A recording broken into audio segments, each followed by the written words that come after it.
Bienvenidos al sexto Meetup de Codenity.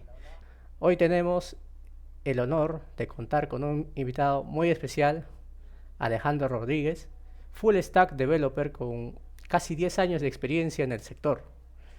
En esta ocasión nos presentará el tema titulado Introducción al desarrollo mobile con The React Native. Y sin más preámbulos, le damos bienvenida a Alejandro. Gracias por estar aquí con nosotros. Gracias, Cristian, por la presentación. Hola chicos, ¿qué tal? El día de hoy voy a hablar un poco acerca de React Native, utilizando con Expo. Bueno, como Cristian les mencionó, ya llevo como 9 años trabajando como programador en diferentes empresas, tanto para Perú, internacionalmente, entre otras cosas más, diferentes industrias también. Mi principal enfoque es desarrollo con JavaScript. También he trabajado con otros lenguajes como Java, PHP y un poco de Python, pero generalmente más JavaScript. Así que el día de hoy, como mencionó Cristian, voy a hablarles un poquito acerca de React Native, cómo utilizarlo, la base de lo que es React Native, también un poquito para introducir a las personas que no conocen mucho de este mundo acerca de JavaScript y TypeScript. Por lo tanto, vamos a comenzar ya esta ponencia. Entramos directo al asunto. Vamos a ver, primero, ¿qué es JavaScript? Bueno, JavaScript como tal es un lenguaje de programación. ¿Por qué necesitamos hablar de esto? Hablar de JavaScript como tal. JavaScript es el lenguaje más usado hoy en día. Según la encuesta de Stack Overflow en 2024, JavaScript está presente en diferentes entornos, o sea, frontend, backend, desktop y móvil. Y eso porque en realidad tiene esa flexibilidad que ha sido llevada a lo largo de los años para diferentes, sean frameworks, librerías, tanto para backend, frontend, por ejemplo, como ahorita lo que vamos a ver que es React, es una librería, luego el framework de React también como Next, Gatsby, entre otros, y también para el backend, como lo que es Express, Nest, entre otras tecnologías que podemos ver hoy en día para el backend en JavaScript, ¿no? También móvil y desktop. Desktop, por ejemplo, con Electron, y móvil también con lo que vamos a hablar ahora, ¿no? TypeScript se volvió estándar en proyectos serios, ¿sí? Esto es un poquito, solamente para aclarar, TypeScript en sí no va a ser tan necesario trabajarlo para React Native, tal cual, pero es un estándar que hoy en día se está optando mucho más. O sea, técnicamente es una tecnología que se opta para cualquier proyecto que quiera escalar. Así que vamos también a tocarlo un poco más, un poquito, para que también entiendan de qué trata. Un poquito para complementar lo que es el desarrollo móvil o JavaScript y también TypeScript. Y bueno, como decía, se volvió más serio, también dado porque se ha usado tanto para en empresas como Microsoft, Airbnb, Slack, y Microsoft especialmente porque realmente eso es lo que crearon TypeScript como tal. Así que, bueno, después también otros aspectos también a tener en cuenta, se pasó de la web al móvil. Antes, por ejemplo, cuando ustedes tenían que trabajar para crear una aplicación, tenías que crear una aplicación tanto en Java o Kotlin. Por ejemplo, en mi época, hace como ya varios años, trabajé en una aplicación móvil para lo que es el desarrollo de una aplicación de taxis, lo dice en Java, ¿no? Ahora nosotros también en esa época queríamos pasarlo a otro tipo de plataforma, ¿no? Como iOS. Entonces, ¿qué pasaba? No podíamos hacerlo así simplemente porque nosotros teníamos que aprender un lenguaje nuevo. Por ejemplo, en este caso, Swift o Objective-C, que eso es lo que nos limita si queremos trabajar, eh, si queremos pasarlo a otro tipo de plataforma como iOS, ¿no? El impacto real, actualmente también se usa React Native, por lo menos hasta la fecha, lo que investigué, tanto en Instagram, Discord, Coinbase, Uber Eats, pero me parece que Uber Eats se está trasladando a código nativo. También vamos a ver un poquito acerca de eso. ¿Por qué algunos utilizan React Native? ¿Para qué? ¿Y por qué? Bueno, ¿para qué y en qué casos se usaría, no? Bueno, esta es una pequeña introducción ahora acerca de por qué hablamos de esto, ¿no? Ahora, JavaScript en breve, ¿no? Rápidamente, capaz no muchos han tocado JavaScript, no estoy seguro del público de que están escuchando actualmente, pero para las personas que no conocen mucho JavaScript, pueden dar un poquito en ello, ¿ya? Ya. Primero, JavaScript es un lenguaje interpretado. Básicamente, interpretado significa que nosotros no estamos compilándolo, sino se lee en tiempo de ejecución. O sea, es decir, el navegador en este caso, si hablamos del navegador, se va a estar leyendo el código y va a estar ejecutando a la vez que se va, digamos, renderizando la página, si hablamos de un navegador, ¿no? Ahora es dinámico. Básicamente, tú no defines el tipo cuando asignas una nueva variable. Puedes hacer un string, pueden ser primitivas o objetos. Primitivas, es decir, strings, números, entre otros, y objetos como arrays, un objeto tal cual, y así. Y basado en prototipos. que es básicamente muy similar a lo que sería trabajar con programación orientada a objetos, pero con prototipos. Como voy a pasar un poco rápido en esta parte para no perder lo demás. Corre navegadores corre navegadores y también Node.js. Soporta programación funcional y orientada a objetos, que eso a partir de ECMAScript 6 comenzó a ser prácticamente el estándar para trabajar con JavaScript, con clases y todo el tema este de programación orientada a objetos. Y el gran ecosistema de librerías y frameworks. Esto principalmente es importante entender, dado que esto es parte de lo que JavaScript hoy en día es la razón por la cual es muy utilizado, ¿no? Dado que vos se puede encontrar un montón de librerías de diferentes cosas en NPM. Incluso librerías que a veces preguntas para qué sirven, como por ejemplo, bueno, he visto librerías bien curiosas, como para eliminar puertos, para tomar captura de pantalla. Vas a encontrar un montón de tipos de librerías en NPM. Así que alguna idea que tengas, vas a poder encontrarlo. Inclusive utilizando NPX, que es una línea de comandos, ejecutan NPX y directamente va a ejecutar un paquete sin necesidad de instalarlo. Por ejemplo, yo lo usé, como curiosidad, puse kill port, o sea, para eliminar un puerto, kill-port, y directamente funcionó. O sea, ya había una librería con ese nombre, ¿no? Entonces es bien curioso cómo evolucionó JavaScript a ese punto de que técnicamente escribir una palabra en inglés, tal cual encuentras esa librería. Y eso es algo súper interesante dentro del mundo de JavaScript, esa gran abundancia de librerías o código que puedes encontrar en NPM. Ahora, ¿qué es TypeScript? Hemos hablado un poquito muy por encima de lo que es JavaScript, pero TypeScript nació como un superset. Es decir, un set de librería o sea, disculpen, un set de utilidades para JavaScript, más allá de, no propiamente dicho para programar en JavaScript, sino más bien para el tema del tipado. ¿Qué es el tipado? Anteriormente mencionaba que JavaScript es un lenguaje dinámico, donde tú no tienes que definir la, el tipo, ¿no? El tipo de una variable. Pero ¿qué pasa? Esta situación donde nosotros no definimos un tipo da a largo plazo problemas. ¿Por qué? Si tú no sabes, por ejemplo, tú trabajas con alguien que no conoces muy bien, o bueno, que no documenta muy bien su código, que no sabes qué es lo que va a retornar su función, o qué valores se esperan de esa función. Si trabajas solo con JavaScript, eventualmente si no hay una buena comunicación, si no hay una buena documentación, va a tirar errores y esto se puede escalar, extrapolar a algo mucho más grande con proyectos más complejos. Entonces, en TypeScript nació justamente para controlar esos errores en desarrollo, porque los errores siempre existen.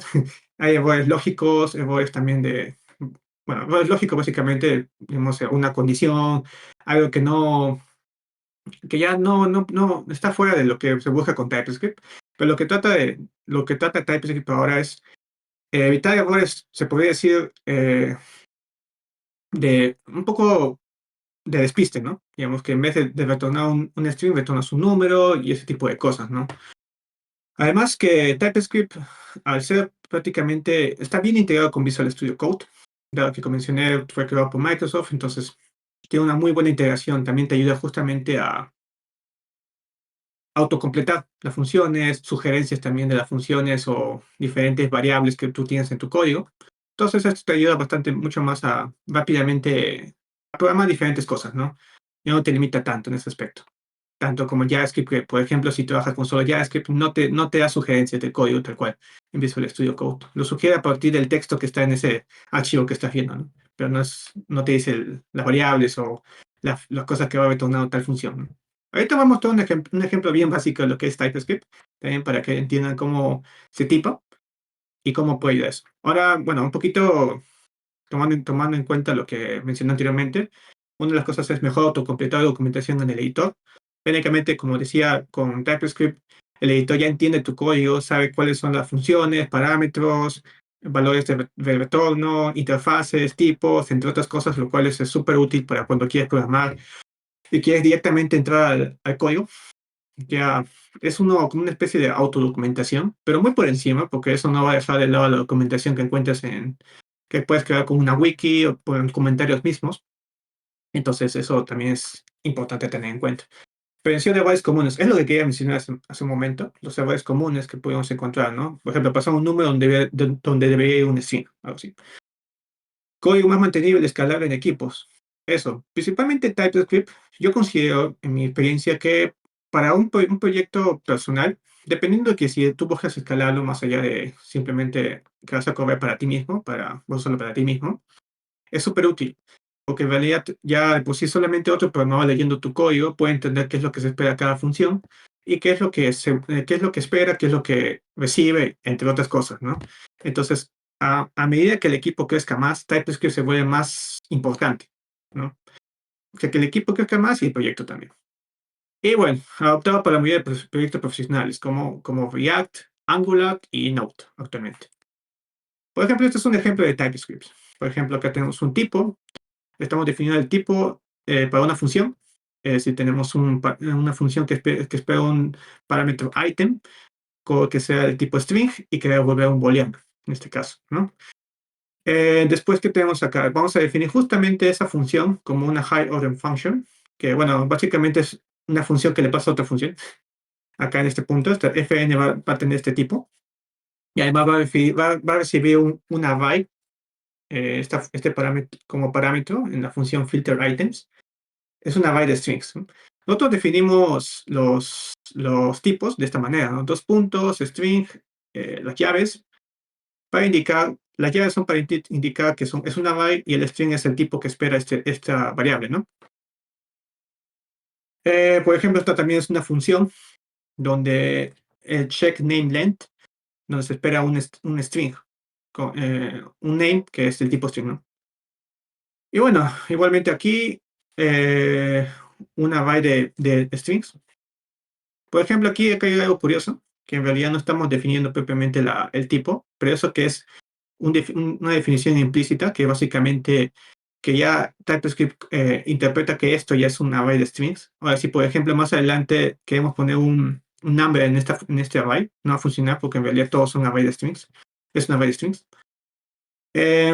Y bueno, esa es básicamente la interpretación de este código, ¿no? La explicación. Es muy por encima, como le dije, solamente quiero andar en esos temas para que tengan un concepto general para luego andar un poco más en React Native. Ahora, otra cosa importante antes de entender inclusive React Native, ¿qué es React? React como tal es una librería de JavaScript que fue creada en Facebook en 2013. Permite construir interfaces de usuario de forma declarativa. Se basa en componentes reutilizables y usada en millones de sitios y apps. Básicamente React nació para modularizar, crear componentes que nos permitan a nosotros no estar repitiendo el mismo código una y otra vez. Por ejemplo, cuando nosotros anteriormente creamos una website, una página web, teníamos que definir, digamos, el header en diferentes archivos HTML, ¿no? Si hablamos de la época donde no existía librerías de este estilo como React u otras, ¿no? Inclusive te hablo de la época de jQuery. Entonces, tenías que definir cada componente, cada elementos HTML en diferentes páginas, ¿no? Tengo punto HTML y demás. Hablo de una website simple, ¿no? Pero hoy en día con React todo esto se puede modularizar, ¿no? Crear componentes utilizando JSX, que es, como decir, el lenguaje de marcado de React. Ahorita voy a mostrarte un poquito de eso, donde podemos definir justamente esos componentes sin necesidad de estar duplicándolos, sino solamente llamamos esos componentes como si fueran, bueno, componentes, ¿no? Como funciones. Pero esto simplifica y acelera el desarrollo de software especialmente orientado a frontend, que también React Native como tal es frontend, porque en realidad estamos creando interfaces, ¿no? Pero orientadas a móvil. Ahora, como decía, la filosofía es declarativa, ¿no? Describes qué quieres ver, no cómo, sino más bien es orientada a lo que nosotros visualmente queremos ver, ¿no? Ya sean sea un botón, sea un formulario, sea un navbar, sea una imagen con un caption. Todo ese tipo de componentes son declarativos, ¿no? Basado en componentes, ya mencioné eso. Unidireccional, que es básicamente nosotros, los parámetros, las propiedades de un componente React son modificables, son leídos por el mismo componente. Nosotros, por ejemplo, un componente padre o a un componente hijo, un componente hijo no va a modificar las variables o los estados del componente padre, ¿no? Simplemente es hacia abajo. Y el Virtual DOM, ¿no? Virtual DOM básicamente es una copia ligera del tree. Digamos, si ya conocen JavaScript así del lado de que es el navegador, saben que todos los elementos HTML se componen de una especie de árbol. Este árbol es decir, como la unión, es cómo están enlazados los diferentes elementos en una página HTML, ¿no?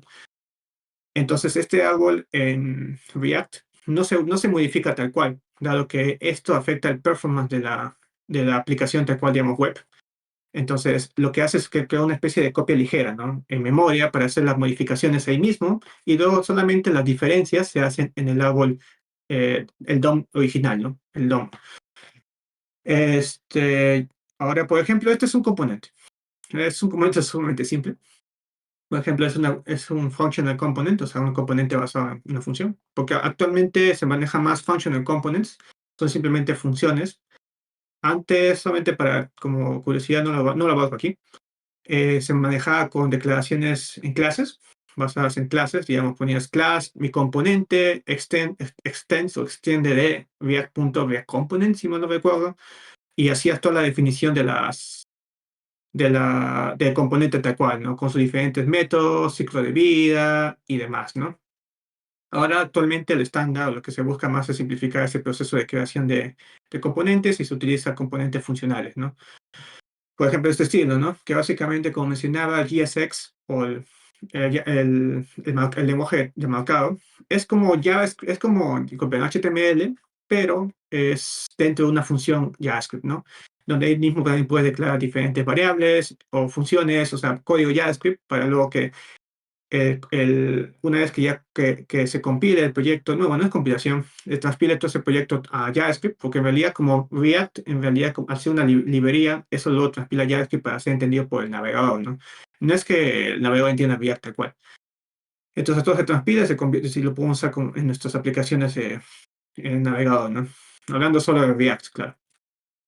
Ahora, la ventaja de React, un poquito casi lo mismo que expliqué hace un momento, la utilización de componentes, gran comunidad y ecosistema, igualmente igual que JavaScript, para ser justamente una librería basada en JavaScript, todo su ecosistema, sus paquetes, van a encontrar una amplia variedad de documentación, diferentes fuentes de información para poder utilizar todo este conocimiento de React a un nivel mayor. O sea, incluso la documentación de React, si ustedes van a buscar en su página oficial, está bien completo. O sea, pueden encontrar diferentes guías, diferentes tutoriales. O sea, no, incluso en mi opinión, creo que leer la documentación es mucho más útil que ver un video tal cual.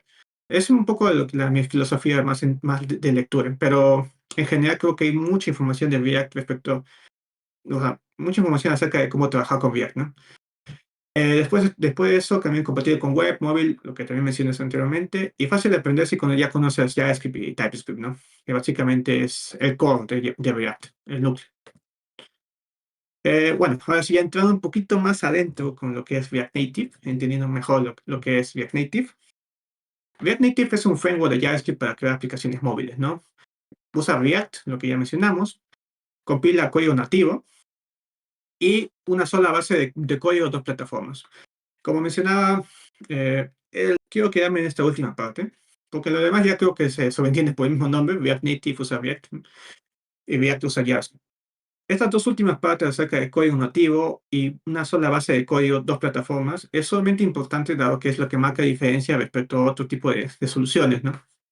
Por ejemplo, anteriormente también se utiliza eh, como un framework también, algo como PhoneGap, te hablo hace mucho tiempo, que es un framework bien antiguo. Después, ¿qué más había? Ahorita no recuerdo bien, pero había mucho más framework, pero React Native, la diferencia respecto a los demás es que compila código nativo, o sea, Android y iOS, y además, justamente lo que menciona, ¿no? Una sola base de código, dos plataformas. Voy a ahondar en esto en este momento, estos dos últimos puntos, en este momento.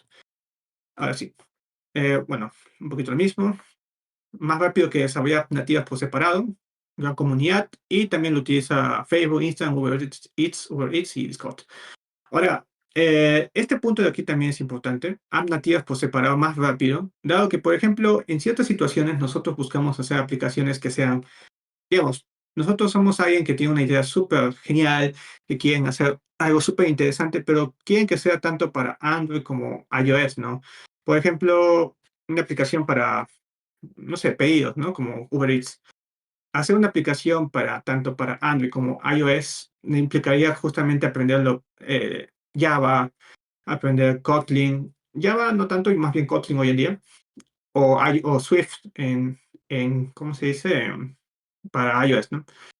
Esto muchas veces, por ejemplo, para alguien que está recién desarrollando sus aplicaciones puede ser un bloqueo, o sea, que aplicar para ambas cosas.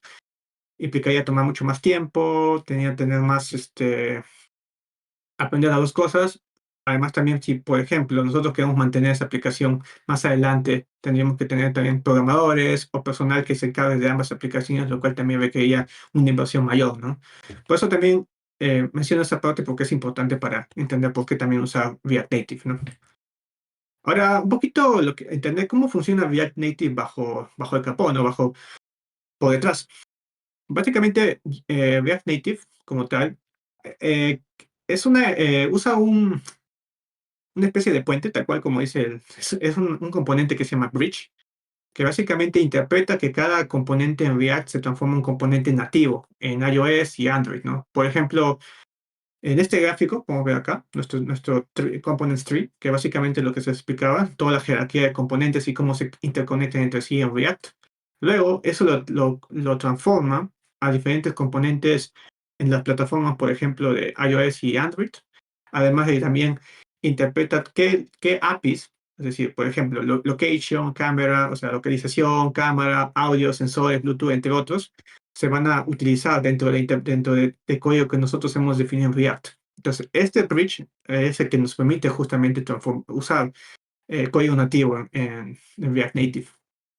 Pero, a ver, ¿qué es exactamente el bridge? O sea, es lo que les explicaba, ¿no? No se ejecuta directamente en la interfaz nativa. O sea, no es que directamente estamos corriendo JavaScript en el navegador, en el celular, sino más bien se puede interpretar como una compilación o transformación a los diferentes componentes nativos de las diferentes plataformas, ¿no? Porque hay que entender que no es como un web view. No sé si ustedes han visto que muchas páginas o inclusive aplicaciones que venden hoy en día en Google Play o App Store son básicamente aplicaciones que cargan una página web. Entonces, no es eso. No es eso, no es realmente una página web tal cual, sino más bien son componentes nativos que ustedes pueden interactuar con ellos. Bueno, el Bridge traduce lo que les mencionaba, instrucciones a los diferentes sistemas nativos, ¿no? Ahora, entrando un poquito más ya al código de React Native, vamos a entender un poco más cuáles son los componentes clave de React Native. Dado que, si les soy sincero, si entienden estos componentes, pueden incluso hacer una aplicación ya ahora mismo, porque sí son los componentes que más se utilizan dentro de lo que es la creación de aplicaciones móviles en React Native, sorry. Entonces vamos a entender un poquito más cada uno de ellos, ¿no? Por ejemplo, el view. Básicamente el view, si ustedes han manejado HTML, CSS y demás, es como el div, el contenedor que va a agrupar todos los componentes visuales o componentes en React Native. Entonces, por ejemplo, aquí tenemos un view. Este view se interpreta como, por ejemplo, acá tenemos un view, ¿no? Definimos el estilo, tiene un height de 100, un background blue, un flex 0.2. O sea, en este caso va a generar este cuadradito de acá, con esta altura, ¿no? Por eso se ve un poco anchado. Igualmente es de aquí y demás, ¿no? Pero básicamente son los contenedores que nosotros podemos utilizar para tener todos los componentes visuales de nuestra aplicación en React Native. Em, ya. Acá, por ejemplo, ya. Otra cosa aquí, por ejemplo, este Safe Area Provider, por si es que alguno tiene alguna, alguna duda respecto a este componente. Esto básicamente se utiliza para, por ejemplo, hay ciertos celulares, bueno, de hecho hay varios, que básicamente tienen, por ejemplo, el notch en iOS es una parte de que se está comiendo parte de la pantalla, ¿no? Entonces, nosotros podemos utilizar este tipo de componentes para evitar que justamente estos componentes choquen con la parte superior y puedan adaptarse correctamente a la pantalla sin que se coma esa parte, digamos, este Hello World, ¿no? Si choque con esa parte de noche, entonces va a estar un poquito más abajo. Es lo que nos permiten este tipo de componentes, ¿no? El safe area. Bueno, no, ujú. Otro componente clave es lo que es el text, otro componente de React, que es básicamente texto, tal cual. Nosotros definimos los textos que tenemos en nuestra aplicación. Ahora, como tal, como les decía también, esto solamente para que tengan en cuenta y otra vez mencionarlo, esto tal cual no es HTML, es un componente nativo. Se comenta en este caso, en Android es UI text. No recuerdo bien el componente en Android, pero es un componente nativo en Android, no es HTML, ¿no? Por si que algunos tenían esa duda, ¿no? Se convierte tal cual. Ahora, por ejemplo, el componente image, que es otro componente más que se puede utilizar dentro de React Native para todo el tema de las imágenes. Después el clásico componente para los inputs, las cajas de texto. Y bueno, acá el componente más diferencial respecto a lo que es, por ejemplo, trabajar con web. Ese componente pressable, sí, como expresión presionable en español, ¿no? Que básicamente representa un botón, pero no es exactamente un botón, porque no tiene la forma de un botón tal cual, sino más bien es un área donde tú puedes presionar y ejecutar un evento, ¿no? Si ustedes conocen en JavaScript, también, bueno, acá también creo que lo muestro, acá, por ejemplo, un text input, este es un componente React de React Native, tiene un evento, ¿no? Un change text, que básicamente un evento es una función que se llama cuando pasa el cambio de texto, ¿no? Como dice acá, un change text. En este caso, ¿qué está haciendo aquí? Claro, claro, se está asignando el texto en esta variable de React, ¿no? En el esta variable de useState.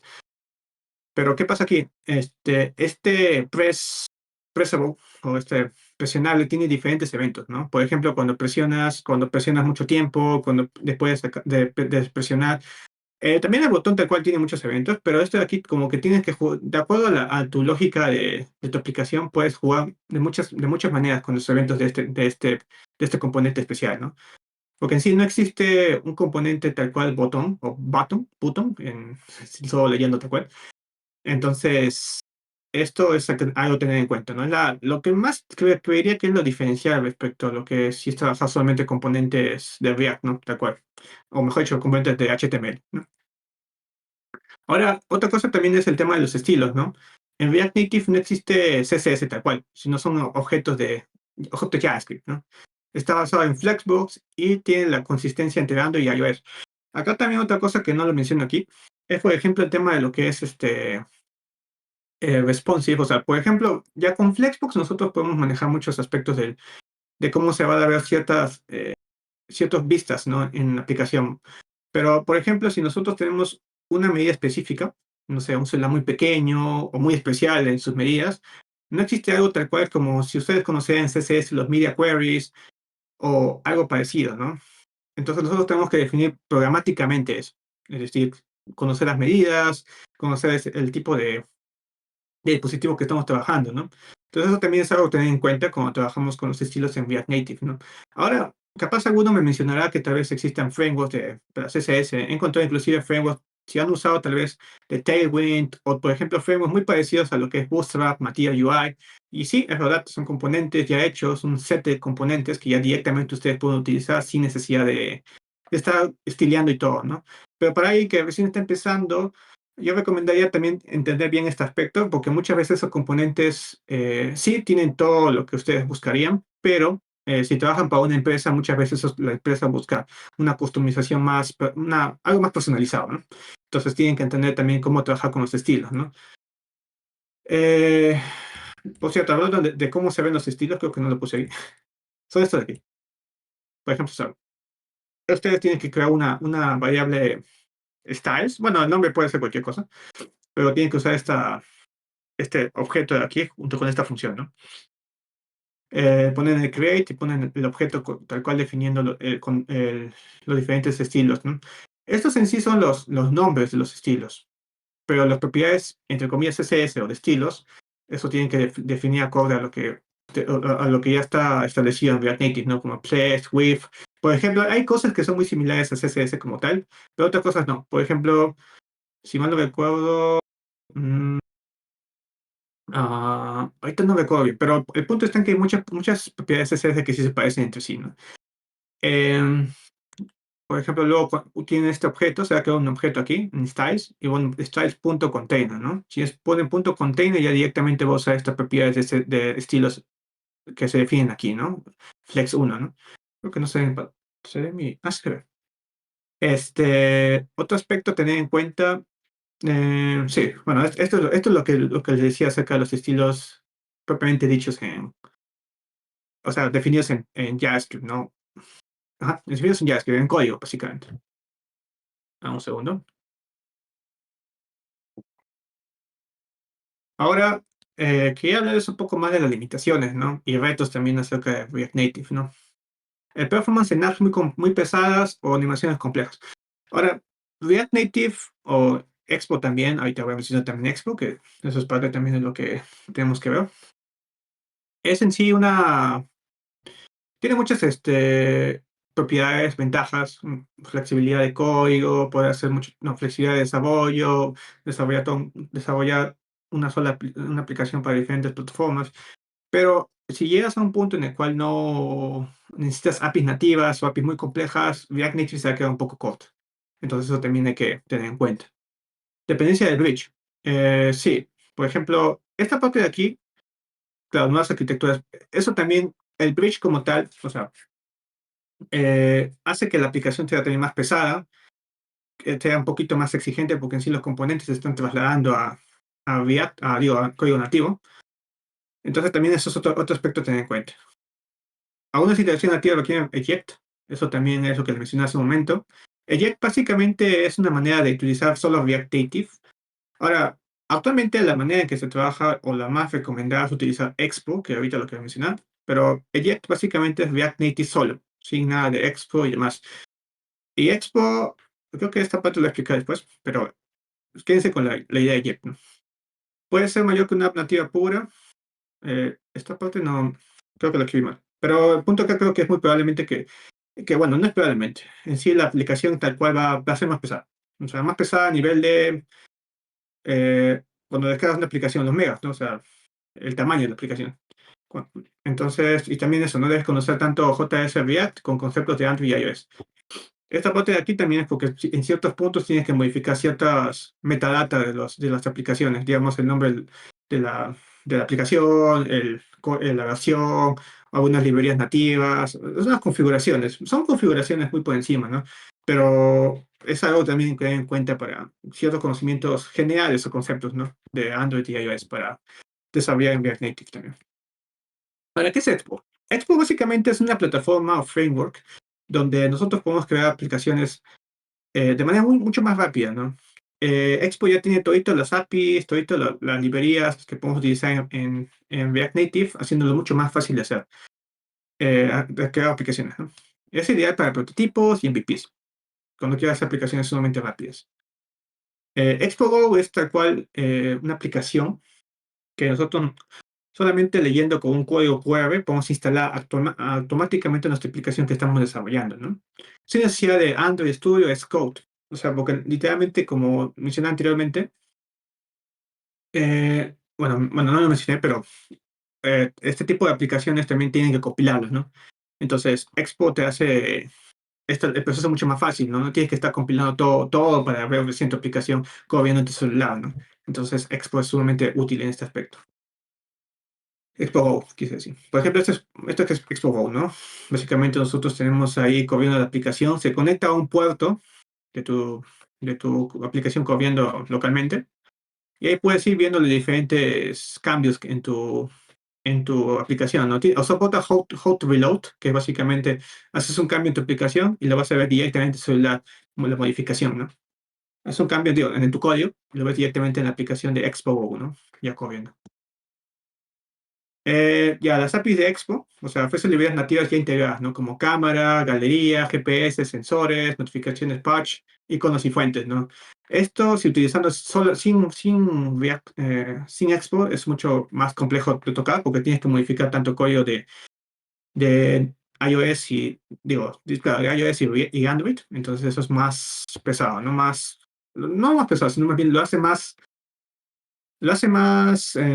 tedioso trabajar, ¿no? Tienes que modificar cada uno de ellos para poder trabajar recién con esas APIs.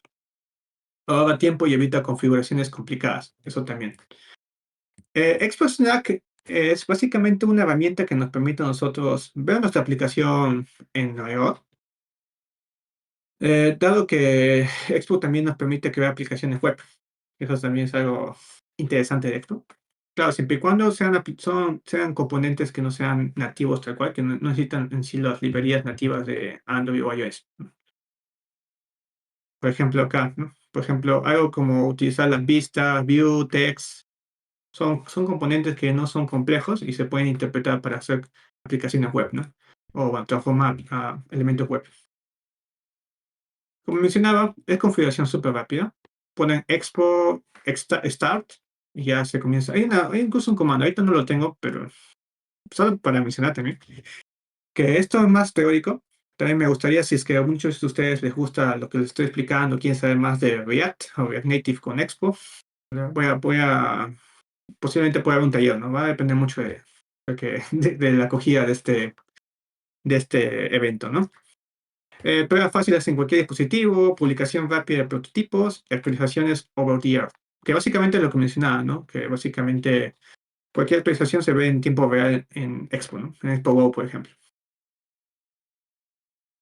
Esto, ¿no? Algunas librerías nativas no están incluidas, ¿no? Por ejemplo, hay aplicaciones que necesitan sensores más avanzados, inclusive la librería de GPS de Expo no es tan precisa, entonces pues tienes que utilizar una librería nativa para utilizar más, más precisión, ¿no? Para interacciones complejas, usa Eject, es lo que les decía. Por defecto, actualmente puedes usar directamente o bien React Native solo o con Expo. Eh, pero recomendamos usar con Expo para comenzar a trabajar directamente y no tener tantas limitaciones o empezar lo más rápido posible, ¿no?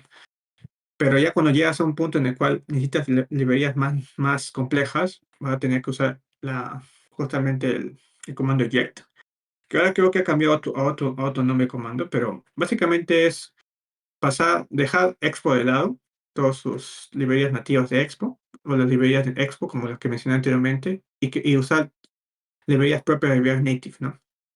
Estas hacen un poquito más complejo el desarrollo, pero de acuerdo a la necesidad de tu proyecto es más recomendable, ¿no? Pero como dice aquí, cubre la mayoría de casos comunes, ¿no? Todo va a depender mucho de la aplicación que ustedes están tratando de programar. Bueno, sí, una comparación rápida, Expo para comenzar con prototipos y MVPs, muchas APIs integradas, mucho más fácil de configurar también. Mayor control sobre código nativo, requiere más setup, también tienen que trabajar con cosas de Android Studio, Xcode, y necesario para integraciones más complejas, ¿no? Bueno, sí, esta parte de aquí no. Bueno, también es importante, pero para que lo tengan muy por encima, pues es para cuando ya tienes aplicación, pero quieren ya desplegarlo, ¿no? Expo EAS, que es Expo All Services, bueno, Expo EAS, ¿de acuerdo? Les permite a ustedes compilar sus aplicaciones, distribuir y actualizar.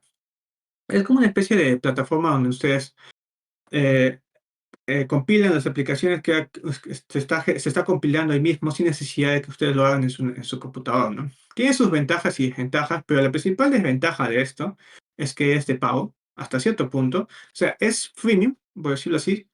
Ustedes pueden compilar sus aplicaciones sin límites hasta que haya un free tier. O sea, les dicen, las haces esperar, ¿no? Les dicen que tienen un tiempo de espera de unos 20 minutos, una hora, y así, ¿no? Entonces le genera su compilado y lo pueden descargar, ¿no? Entonces todo ese proceso que ustedes hacen en su computador lo hacen directamente en la nube, ¿no? Tiene como que si sus computadores tienen ciertas limitaciones técnicas, o sea, a nivel de potencia, RAM, CPU o lo que sea, Expo EAS es una buena opción también para ello. Ahora también te permite distribuir, por ejemplo, con EAS, la plataforma que les menciono, pueden conectarlo con diferentes tiendas, sea Google Play, Android o digo, Apple Store, App Store. Entonces, directamente con un botón se van a publicar en diferentes tiendas y actualizar, ¿no? Ya directamente está conectado con las aplicaciones que ustedes distribuyen y es mucho más rápido el proceso de actualización en producción. Esto es lo que mencionaba, ¿no? Sube tus builds, o sea, tus compilados directamente a Google Play, las APK o el .app creo que es en iOS. Y bueno, son las actualizaciones rápidas, ¿no? Automatiza el certificado de firma, funciones de cualquier sistema operativo y facilita el ciclo completo de CI/CD, ¿no? Que es lo que mencionaba, ¿no? Como despliegues automáticos y también las pruebas antes del despliegue de una aplicación para diferentes tiendas, ¿no? Esto también, le mencionaba que React Native sirve para justamente multiplataforma, para Android y iOS, reduce los tiempos de costo de desarrollo, no requiere funciones muy específicas o de bajo nivel, y si ya tienes un equipo de JavaScript y React y TypeScript, es lo mejor para poder comenzar en el desarrollo móvil, ¿no? Y básicamente también sirve mucho más prototipo rápido. Un segundo, esto creo que esto. Claro, con el prototipo rápido. Y bueno, ya cuando no usa React Native sobre lo demás, quieres la máxima performance, quieres usar las librerías nativas, quieres que sea mucho más óptimo tu aplicación, te pasas directamente a trabajar con Swift o Kotlin, ¿no? O si requieres APIs muy específicas, ¿no? Eh, una API es exclusiva de una sola plataforma, ¿no? No tendría mucho sentido si quieres trabajar con React Native y solamente quieres para que funcione solo para Android, ¿no? Mejor te dedicas a Kotlin. Ya. Y después también las últimas features nativas, ¿no? También eso también. Hay que tener en cuenta que algunas cosas pueden que no sean compatibles con lo último que sale, nuevas actualizaciones de Android o iOS, ¿no? Y bueno, eso sería todo de mi parte. Muchas gracias por lo que me han escuchado hasta ahora. Si tienen alguna pregunta, estoy ahí para responderles. Bien, empezamos con las preguntas. Nos dice Álvaro, eh, ¿y requiero tener una Mac para poder exportar a iOS? Sí. Puedes hacer una Mac o también puedes utilizar. He visto que hay casos en los que usan una Macintosh, que es básicamente instalar macOS en una computadora Windows. Pero lo recomendable es utilizar una Mac para utilizar todo el potencial de aplicaciones nativas, o sea, el compilado nativo en iOS, ¿no? Claro. Otra pregunta, dice, para quienes recién comienzan en el desarrollo, ¿no? Mobile, ¿qué recomendarías aprender primero antes de entrar a React Native? Eh, primero, lo primero, sobre todo, el primero es JavaScript. Luego, no necesariamente TypeScript, como mencioné anteriormente, pero principalmente JavaScript, ¿no? JavaScript, también entender las bases o tener los conceptos de Android, ¿no? Las buenas prácticas de Android, las buenas prácticas de iOS, las cuales nos permiten a nosotros crear aplicaciones mucho más robustas, ¿no? Y escalables también. ¿Mm? Sigamos con la siguiente pregunta. Dice, ¿hay algún recurso, ya sea libro, curso, comunidad, que recomendarías para quienes quieran profundizar en React Native? Claro, claro que sí. Yo lo recomiendo mayormente la misma documentación de React Native. Sinceramente, ya aprendí muchísimo ahí. Como le dije en la presentación, yo soy mucho más, no sé si lo puedo compartir aquí, Cristian, por acá lo comparto. Ahí voy. Ese es el link oficial de React Native, donde van a encontrar toda la documentación. Y eh, otra cosa más que les recomendaría, visiten el canal de Expo en YouTube. Este canal de Expo Dev, lo va a pasar, que es básicamente te explican cómo trabajar con Expo y React Native. Tiene muy buena documentación muy buenos videos tutoriales de cómo crear diferentes aplicaciones, diferentes, eh, inclusive te explican cómo crear una aplicación de cero, ¿ya? Te explican paso a paso diferentes casos. Por ejemplo, yo tuve que trabajar en una aplicación donde incluía, ustedes saben, el menú inferior. Por ejemplo, si ven Facebook, o bueno, no sé si en iOS, bueno, ya, el menú inferior hay bastantes botoncitos, ¿no? Eso de ahí tiene una especie de manera de trabajar, ¿no? Yo lo estaba haciendo de otra manera al principio cuando no conocía mucho, sacando botones y cosas raras, cosa que no es la mejores prácticas. Pero en Expo, el canal de YouTube de Expo, van a encontrar justamente cómo hacerlo paso a paso, cada caso, digamos, esos botones con iconos, esos botones con diferentes colores, en diferentes formas. Así que la página oficial de Expo en YouTube, hay muchos tutoriales interesantes para entender mejor esto. Genial, genial, genial. Sigamos con la siguiente pregunta. Dice, ¿existen más frameworks para hacer aplicaciones híbridas? Sí, por ejemplo, Flutter o Flutter, pero no conozco mucho del tema porque en realidad me he enfocado más en React Native dado mi expertise en JavaScript, ¿no? Mi experiencia en JavaScript. Ujú. Flutter también he escuchado acerca de, principalmente Flutter, creo que es el segundo más popular, inclusive creo que ya está llegando a ser inclusive más popular que React Native en ciertos aspectos. Pero Flutter también es el que más he conocido, o bueno, escuchado, mejor dicho. Ok, continuamos con la ya última pregunta que dice, ¿cuáles son los retos más comunes que enfrentan los desarrolladores al iniciar con React Native y cómo superarse? Sí, mira. El principal reto, o bueno, los retos que yo también pasé, principalmente a nivel de configuración, va a haber situaciones en las cuales de repente ¡pum!, tu aplicación dejó de funcionar, o sea, no compila, o claro, no compila, porque son compilaciones, no compila, no hace el build o la construcción de tu bundle, o sea, la transpilación, ¿no? O la conversión, ¿no? Los componentes nativos. ¿Y por qué? No sé. ¿Por qué no te das cuenta que, digamos, pasan cosas como temas de caché, se quedó cacheado algo, tienes que eliminar todos la configuración y reiniciarla? Son pequeños detalles que a veces aparecen mientras estás programando, o sea, desarrollando tu aplicación en React Native con Expo, especialmente esos dos. Pero lo vas aprendiendo con la práctica, lo vas aprendiendo con leyendo documentación de otras personas que les pasó en Stack Overflow, inclusive utilizando ChatGPT, pero la verdad, en ChatGPT sí puedes encontrar buenas soluciones, pero no te recomendaría del todo si estás iniciando, porque algunas cosas no es muy coherente, ¿no? En algunas situaciones. Pero yo más me dediqué en Stack Overflow. Pero esas pueden ser las dificultades que van a ir pasando, ¿no? Cosas que no funcionan, cosas que dejan de funcionar de repente, cosas que no se ven bien, digamos, en un dispositivo, cosas que tienes que en el emulador funciona bien, pero no en el dispositivo físico, y así. Entonces son cosas que vas aprendiendo mientras que vas probando con prueba y error, ¿no? Pero es un camino muy interesante y bonito, así que se los recomiendo bastante. Culminamos con una dinámica que hacemos aquí. Anterior edición decíamos es que si pudieras elegir a una persona para ser el próximo speaker en un community meetup, ¿a quién sería? ¿A quién invitarías? Álvaro Morales Caballero, ese es el que va a ser. Muchas gracias, Ángel. Queremos agradecerte, pues, de parte de la comunidad enormemente por compartirnos tu experiencia y tu visión sobre el desarrollo mobile con React Native. Y a todos por su participación, por lo que han estado presentes. Gracias a cada uno de los que se conectaron. Este es solo uno de los muchos eventos que tenemos planeados para ustedes. Manténganse atentos a las redes sociales, al grupo de la comunidad. Todos pronto les compartiremos noticias sobre los próximos meetups, próximos eventos, próximas reuniones y más actividades, ¿no? Nos despedimos. Ángel, muchas gracias. No sé qué decir, últimas palabras.